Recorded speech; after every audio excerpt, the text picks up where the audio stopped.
This is Rob Tebbutt for Behind the Gloves. I'm here with Umar Sadiq. We're in the immediate aftermath of Lawrence Okolie's resounding win over Isaac Chamberlain. Umar, you train with Lawrence every day. How was that performance? It was, I would say, 40, maybe 50% of what Lawrence is capable. But fortunately, tonight was enough for him to get the W. So we're happy we got the win. That's the main thing. We're going to go back to the drawing board. It's good for the gym as well. Him on a big stage like this, doing well, winning titles, because it pushes all the rest of us as well. So all round good, and there's plenty to work on. What did you think of the fight as a whole? I don't think it quite caught fire as much as people were potentially anticipating. Would you agree? Yeah, I think it didn't catch fire, and a big part of that was because. So if you watch like from the first round, they were both boxing. Lawrence dropped Isaac, and after that, every time they got close, Isaac would drop his head, and you can't blame him for that because that was the safest thing to do.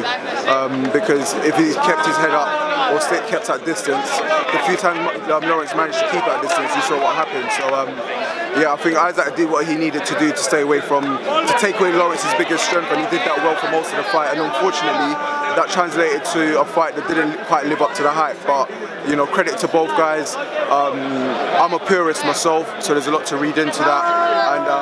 And unfortunately, no one got to see a knockout. But at least there were a couple of knockdowns. There's a bit of excitement. Both fighters had points taken off, so there was a story to tell about the fight at the very least.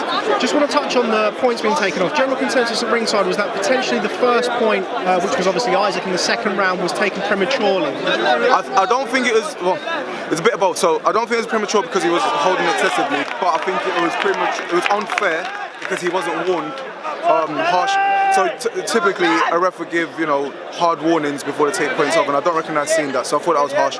But then the ref balanced it out after by deducting a point from Lawrence in similar fashion without any hard warnings. So at least he was neutral.